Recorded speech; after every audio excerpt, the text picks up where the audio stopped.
الله الرحمن الرحيم إن الذين كفروا سواء عليهم أأنذرتهم أم لم تنذرهم لا يؤمنون ختم الله على قلوبهم وعلى سمعهم وعلى أبصارهم غشاوة وَلَهُمْ عَذَابٌ عَظِيمٌ۔ بے شک جو لوگ کافر ہو چکے ہیں برابر ہے ان کے حق میں خواہ آپ ان کو ڈرائیں یا نہ ڈرائیں، وہ ایمان نہ لاویں گے۔ بند لگا دیا ہے اللہ تعالیٰ نے ان کے دلوں پر اور ان کے کانوں پر اور ان کی آنکھوں پر پردہ ہے، اور ان کے لیے بڑا ہی سخت عذاب ہے۔ سورہ بقرہ کی 6 نمبر اور 7 نمبر 2 آیتوں کی تلاوت کی گئی ہے۔ اس سے پہلے سورہ بقرہ کی ابتدائی آیات میں اللہ تعالیٰ نے متقین اور جنتی لوگوں کا تذکرہ فرمایا تھا کہ متقین کیسے لوگ ہیں کہ نماز کو قائم کرتے ہیں اور اللہ کے دیے ہوئے مالوں میں خرچ کرتے ہیں، اور نبی اکرم صلی اللہ علیہ وسلم پر نازل ہونے والی کتاب پر ایمان رکھتے ہیں، اور نبی اکرم صلی اللہ علیہ وسلم سے پہلے جو انبیاء کرام علیہم السلام تشریف لائے ان کتابوں پر بھی یقین رکھتے ہیں اور آخرت کے دن پر بھی یقین رکھتے ہیں۔ اس وقت جو سورہ بقرہ کی 2 آیتیں تلاوت کی گئی ہیں 6 نمبر 7 نمبر کی، اس کے اندر اللہ تعالیٰ نے نبی اکرم صلی اللہ علیہ وسلم کو تسلی دی ہے۔ کیا تسلی دی ہے؟ نبی اکرم صلی اللہ علیہ وسلم کو اس بات کی خواہش تھی کہ سارے مکہ کے لوگ مسلمان ہو جائیں۔ بڑے بڑے جو رؤسا بڑے بڑے سردار تھے، مکہ کے بڑے بڑے لیڈر تھے، اللہ کے رسول صلی اللہ علیہ وسلم ہر ممکن کوشش فرماتے رہتے تھے کہ یہ سب کے سب لوگ مسلمان ہو جائیں، بھٹکے ہوئے راستے سے، ضلالت و گمراہی والے راستوں سے یہ لوگ ہٹ کر کے ہدایت اور صراط مستقیم کی طرف یہ لوگ آ جائیں۔ تو اللہ تعالیٰ نے نبی اکرم صلی اللہ علیہ وسلم کو تسلی دی کہ یا رسول اللہ صلی اللہ علیہ وسلم یہ لوگ مسلمان نہیں ہوں گے، آپ ان کو ڈرائیں یا نہ ڈرائیں یہ لوگ مسلمان ہونے والے نہیں ہیں، کیونکہ انہوں نے اپنے لیے ضلالت و گمراہی والے راستے کو طے کر لیا ہے، اور انہوں نے یہ سوچ لیا ہے کہ ہم کو مسلمان ہونا نہیں ہے، نعوذ باللہ، اور کسی صورت میں بھی نبی اکرم صلی اللہ علیہ وسلم کو ماننا نہیں ہے۔ جب ان لوگوں نے خود ہی یہ راستہ منتخب کر دیا ہے، جب ان لوگوں نے خود ہی یہ سوچ لیا ہے کہ ہم کو مسلمان نہیں ہونا ہے، تو پھر آپ کیا کر سکتے ہیں؟ اللہ تعالیٰ نے ان کے لیے ہدایت کا راستہ منتخب کر دیا، ہدایت کا راستہ متعین کر دیا، قرآن پاک کا نزول ہو رہا، اور حضور صلی اللہ علیہ وسلم کو ان کی ہدایت کے لیے مبعوث کر دیا گیا۔ ان لوگوں کو چاہیے یہ لوگ مسلمان ہو جائیں۔ جب یہ لوگ خود ہی ہدایت کا راستہ منتخب کرنے سے گریز کر رہے ہیں، ضلالت و گمراہی والے راستوں کو اختیار کر رہے ہیں، شیطانی راستوں کو یہ لوگ اختیار کر رہے ہیں، تو آپ بھی کچھ نہیں کر سکتے۔ اچھا، یہ کون لوگ تھے جس کا اس آیت کریمہ میں ذکر کیا گیا ہے؟ یہ کون لوگ تھے؟ اس کے بارے میں آتا ہے ابو جہل، ابو لہب، عتبہ، شیبہ، ربیعہ، ابی بن خلف، امیہ بن ابی بن خلف اور عاص بن عائل، یہ وہ لوگ تھے جن کے بارے میں اللہ تعالیٰ نے حضور صلی اللہ علیہ وسلم کو بتا دیا یہ لوگ مسلمان ہونے والے نہیں۔ بہت سارے لوگ تھے جنہوں نے بعد میں اسلام قبول کیا، لیکن جس کے بارے میں اللہ تعالیٰ نے یہ بتا دیا کہ یہ لوگ مسلمان ہونے والے نہیں، تو وہ لوگ مسلمان ہی نہیں ہوئے۔ متعین طور پر اللہ تعالیٰ نے حضور صلی اللہ علیہ وسلم کو بتا دیا کہ یہ لوگ مسلمان ہونے والے نہیں۔ جب آدمی کے اندر ماننے کا جذبہ ہی نہ ہو تو کوئی بھی کچھ نہیں کر سکتا۔ جیسا کہ شیطان کے بارے میں آتا ہے، ایک مرتبہ حضرت موسیٰ علیہ السلام سے ملاقات ہوئی تو شیطان نے کہا کہ موسیٰ علیہ السلام، آپ خدا سے بات کرتے ہیں، آپ کلیم اللہ ہیں، آپ میری ایک درخواست اللہ تعالیٰ تک پہنچا دیجئے۔ میں بھی مخلوق ہوں، میں بھی توبہ کرنا چاہتا ہوں، اور میں بھی اچھا راستہ اختیار کرنا چاہتا ہوں، تو آپ اللہ تعالیٰ کے پاس جب بات کرنے جائیں تو میری ایک درخواست پہنچا دیجئے کہ میں بھی ہدایت کا راستہ اختیار کرنا چاہتا ہوں اور مجھ کو شرمندگی ہے۔ تو موسیٰ علیہ السلام نے کہا کہ اگر تو صحیح ہو گیا تو ساری دنیا سے تو برائی کا خاتمہ ہو جائے گا، شر کا خاتمہ ہو جائے گا، اچھائی اور خیر کا دورہ ہوگا۔ تو موسیٰ علیہ السلام بڑے خوش ہو گئے، یہ بہت اچھا ہے کہ اگر شیطان سدھر گیا تو ساری جو ہے انسانیت سدھر جائے گی۔ تو حضرت موسیٰ علیہ السلام جب اللہ تعالیٰ سے بات کرنے کے لیے گئے تو شیطان کی درخواست اللہ تعالیٰ تک پہنچائی، کہ یا اللہ شیطان توبہ کرنا چاہتا ہے اور آپ اس کی توبہ کو قبول کر لیجئے۔ تو شیطان نے مجھ سے کہا کہ درخواست آپ تک پہنچاؤں، تو میں نے یہ درخواست آپ تک پہنچا دی۔ تو اللہ تعالیٰ نے فرمایا ٹھیک ہے، میں اس کی درخواست کو قبول کرتا ہوں ایک شرط کے ساتھ، ایک شرط کے ساتھ میں اس کی درخواست کو قبول کرتا ہوں۔ کیا ہے وہ ایک شرط؟ حضرت آدم علیہ السلام کی قبر پر جا کر کے وہ سجدہ کریں۔ یہ واقعہ دیکھیں تلبیس ابلیس پہ لکھا ہوا، پھینکا پھینکی میں نہیں کر رہا ہوں، تلبیس ابلیس علامہ ابن جوزی کی کتاب ہے، اس کے اندر یہ واقعہ لکھا ہے۔ تو موسیٰ علیہ السلام سے اللہ تعالیٰ نے کیا فرمایا، اے موسیٰ علیہ السلام ہم ٹھیک ہے اس کی توبہ قبول کریں گے، لیکن ان سے کہہ دو کہ حضرت آدم علیہ السلام کی قبر پر جا کر کے وہ سجدہ کریں۔ اللہ کو معلوم تو وہ نہیں کرے گا، حالانکہ قبر پر سجدہ کرنا تو ہے ہی نہیں ہے، لیکن اللہ کو معلوم ہے کہ نہیں کرے گا وہ۔ اللہ تعالیٰ نے فرمایا جا کر کے ان سے کہہ دو میں توبہ قبول کر لوں گا۔ موسیٰ علیہ السلام خوشی خوشی آئے اور آ کر کے کہا کہ اے شیطان، اے ابلیس، اللہ تعالیٰ نے تیری درخواست منظور کر دی ہے، لیکن ایک شرط کے ساتھ، وہ شرط یہ ہے کہ تو جا کر کے آدم علیہ السلام کی قبر پر جا کر کے سجدہ کر۔ شیطان بھڑک گیا، غصے میں آ گیا، جب میں نے آدم علیہ السلام کو زندگی میں سجدہ نہیں کیا، جب اللہ تعالیٰ نے سجدہ کرنے کے لیے کہا تو میں نے سجدہ نہیں کیا، تو میں اب ان کے مرنے کے بعد کیسا سجدہ کروں گا؟ ہرگز میں سجدہ نہیں کر سکتا۔ اگر دیکھیے اس کے اندر اگر یہ نیت اچھی ہوتی کہ مجھ کو واقعتاً غلطی ہو گئی، میں اس غلطی سے رجوع ہونا چاہ رہا ہوں، تو آدم علیہ السلام کی قبر پر سجدہ کرنے کے بارے میں سوچتا، کہاں ہے قبر بتاؤ، ہم کریں گے، اللہ تعالیٰ کی نظر میں ہم مقبول ہوں گے، منظور ہوں گے۔ لیکن اس نے صاف کہہ دیا، غصے میں بھڑک گیا، جب میں نے اس کی زندگی میں سجدہ نہیں کیا، اب میں مرنے کے بعد کیا سجدہ کروں گا؟ تو ان تمام مکہ کے سرداروں نے، ابو جہل نے، ابو لہب نے، عتبہ نے، شیبہ نے، ربیعہ نے، عاص بن وائل نے، ان تمام لوگوں نے یہ عہد کر لیا تھا کسی صورت میں بھی ہم کو ہدایت کا راستہ اختیار نہیں کرنا ہے۔ یہاں تک کہ قرآن کے اندر اللہ تعالیٰ نے فرمایا ہے، یہ کمبخت لوگ کیا کہتے تھے، اے محمد صلی اللہ علیہ وسلم آپ آسمان پر جائیں اور وہاں سے جا کر کے کتاب لے کر کے آئے اور ہم اس کتاب کو پڑھ بھی لیں، جب بھی ہم مسلمان ہونے والے نہیں۔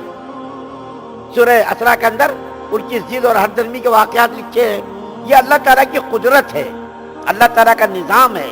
کہ اللہ تعالیٰ نے دیکھیے بلال کو ہزاروں کلومیٹر دور سے بلا کر مسلمان بنایا، اور خود ہمارے نبی اکرم صلی اللہ علیہ وسلم کے چچا ابو طالب، ابو لہب،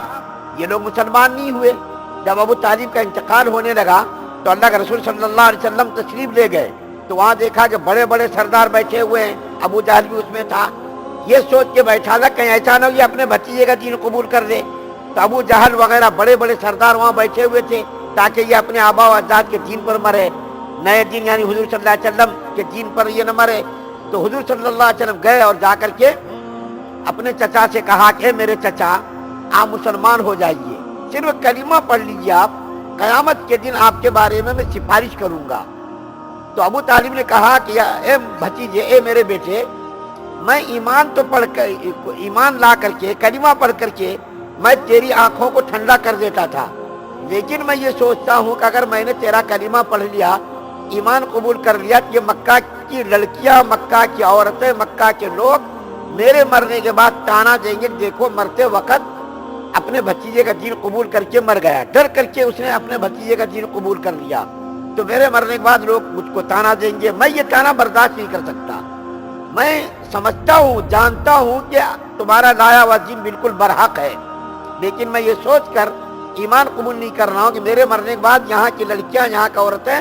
اور یہاں کے لوگ مجھ کو تانا دیں گے، ساری زندگی اپنے آبا و اجداد کے دین پر قائم رہا اور مرتے وقت اپنے بھتیجے کا دین قبول کر لیا، تو میں تانا برداشت نہیں کر سکتا۔ حالانکہ وہ تو مر ہی جائے گا، مرنے کے بعد اگر آدمی مر گیا تو اس کے اوپر لات مارے، جوتا مارے، گولی مارے، بندوق مارے، اس سے کیا فرق پڑنے والا؟ جسم سے روح نکل ہی گئی ہے، تو تانا دینے دو، کچھ بھی کرنے دو، لیکن اس کے مقدر میں ہدایت نہیں تھی۔ ان کے مرنے کے بعد ہمارے نبی صلی اللہ علیہ وسلم کو بڑا صدمہ ہوا، تو اللہ تعالیٰ نے ہمارے نبی صلی اللہ علیہ وسلم کو تسلی دی، اے محمد صلی اللہ علیہ وسلم آپ کا کام ہے لوگوں کو بتا دینا، یہ راستہ صحیح ہے، یہ غلط ہے، ہدایت دینا نہ دینا میرا کام ہے، یہ آپ کسی کو ہدایت نہیں دے سکتے۔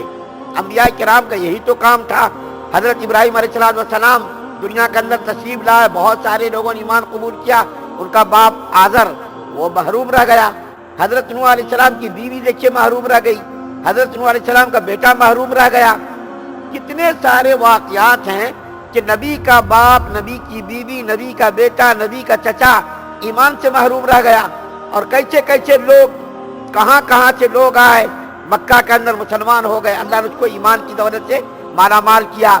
تو مسلمانوں کو ڈرتے بھی رہنا چاہیے، اور بار بار میں اس مجلس میں کہتا رہتا ہوں، اپنے ایمان کی حفاظت کے لیے کوشش کرنا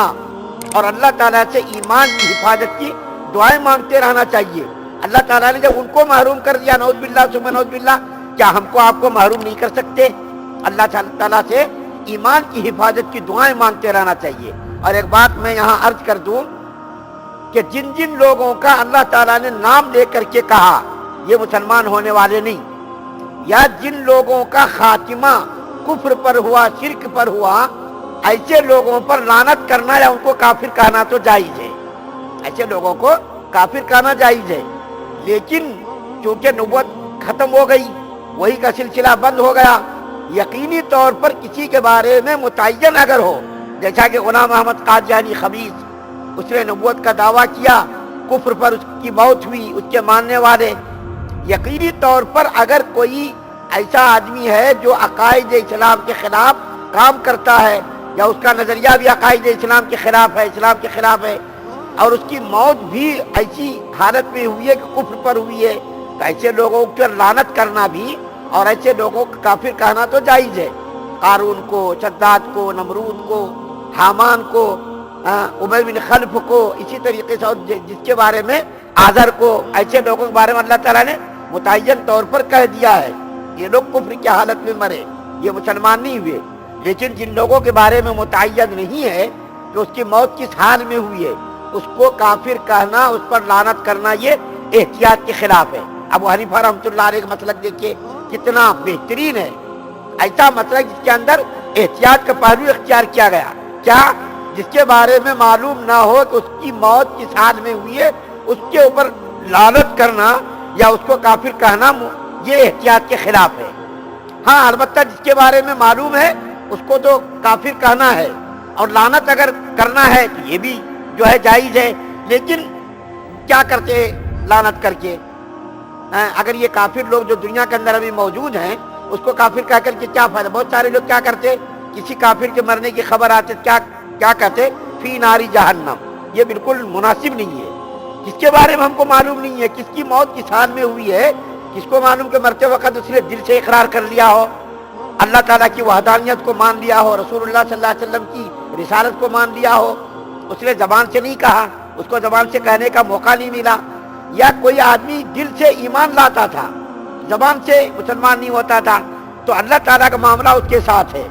اللہ تعالیٰ اس کے ساتھ جو معاملہ کرنا چاہیں گے کریں گے۔ تو ان آیات کریمہ کے اندر ہمارے لیے بہت ساری عبرتیں ہیں۔ ایک تو یہ کہ اللہ تعالیٰ نے حضور صلی اللہ علیہ وسلم کو یہ اس بات کی تسلی دی کہ لوگ مسلمان نہیں ہوں گے۔ یہاں پر ایک بات اور عرض کرنی ہے کہ یہاں پر سوال ہوتا ہے، جب اللہ تعالیٰ نے کہہ دیا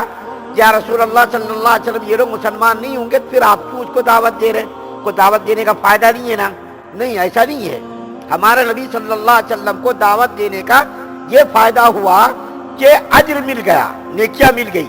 جب ہم نے کسی کو ہدایت کا راستہ بتا دیا، اچھی جو ہے کسی کو بات بتا دی، تو اس کو چاہے وہ مانے نہ مانے، لیکن بتانے والے کو اس کا ثواب مل گیا۔ ہمارے نبی صلی اللہ علیہ وسلم کو بتانے کا ثواب مل گیا، اس کے حق میں تو برابر ہے، آپ ڈرائیں یا نہ ڈرائیں اس کے حق میں برابر ہے، لیکن آپ کے حق میں آپ کو نیک کام کرنے کا اجر مل گیا، ثواب مل گیا۔ اور ایک بات اور آخر میں عرض کر دوں، دعوت و تبلیغ کرنے والوں کو یہ بات ہمیشہ ذہن میں رہنا چاہیے کہ جو ہم دعوت و تبلیغ کا کام کر رہے ہیں، یہ نہ سوچیں کہ ہدایت پر لوگ آ ہی جائیں گے۔ ہمارے نبی صلی اللہ علیہ وسلم سے بڑھ کر کے دنیا میں کون ہے بتائیے؟ کیا ہمارے نبی صلی اللہ علیہ وسلم نے اتنی محنت کی، یہ محروم رہ گئے، ہم کس کے تیمونی ہیں؟ یہ سوچ کر دعوت و تبلیغ کا کام نہ کریں کہ ہماری بات یہ مان ہی جائیں گے، یہ ضروری نہیں ہے، لیکن دعوت و تبلیغ کرنے والوں کو دعوت و تبلیغ کا ثواب تو ملے گا، مانے نہ مانے اس کی مرضی ہے۔ دیکھیے ہمارے نبی نے طائف کے لوگوں کو سمجھانے کی کوشش کی، ان لوگوں نے ہمارے نبی کے ساتھ کیا معاملہ کیا، گالیاں دی، مارا پیٹا، لیکن بعد میں مسلمان ہوئے، بعد میں اللہ نے اس کو ایمان کی توفیق دی۔ اسی طریقے سے اگر ہم نے کسی کو اچھی دعوت دی، اچھی باتوں کی تلقین کی، امر بالمعروف اور نہی عن المنکر کیا، کوئی ضروری نہیں کہ ابھی فوراً مان جائے، ہو سکتا بعد میں مانے، ہو سکتا بعد میں اس کے دل کے اندر ایمان کی محبت آ جائے یا اسلامی تعلیمات کی محبت آ جائے۔ تو ان آیات کریمہ کے اندر بہت ساری ہمارے لیے عبرتیں ہیں، نصیحتیں ہیں۔ ان نصیحتوں پر ہم لوگوں کو کوشش کرنے کی، عمل کرنے کی کوشش کرنی چاہیے، اور ایمان کے ساتھ خاتمہ ہو جائے اس کی بھی دعا کرتے رہنا چاہیے۔ یا اللہ ہمارا خاتمہ ایمان کے ساتھ ہو۔ ایمان کے ساتھ اگر خاتمہ ہوا بڑی دولت ہے، عمل چاہے کیسا بھی ہو، لیکن اگر ایمان کے ساتھ خاتمہ ہوا تو یہ ہمارے لیے بڑی خوشخبری ہے اور ہمارے لیے بڑی بشارتیں ہیں کہ اللہ تعالیٰ جنت کے اندر چاہے جہنم میں ذرا ڈال کر سزا دے کر کے نکالیں گے، جنت کے اندر تو ڈالیں گے، چاہے 1 سال کے بعد نکالیں چاہے 100 سال کے بعد نکالیں۔ کافروں کے لیے تو جنت نہیں ہے،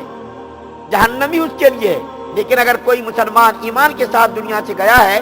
تو اس کو اللہ تعالیٰ انشاءاللہ جنت کے اندر داخل فرمائیں گے۔ اللہ سے دعا ہے کہ اللہ تعالیٰ ہم تمام مسلمانوں کا خاتمہ بالخیر فرمائے، ہم تمام مسلمانوں کی ایمان کی حفاظت فرمائے، کفر سے، شرک سے، نفاق سے، بدنیتی، بد اخلاصی ہم سب کی حفاظت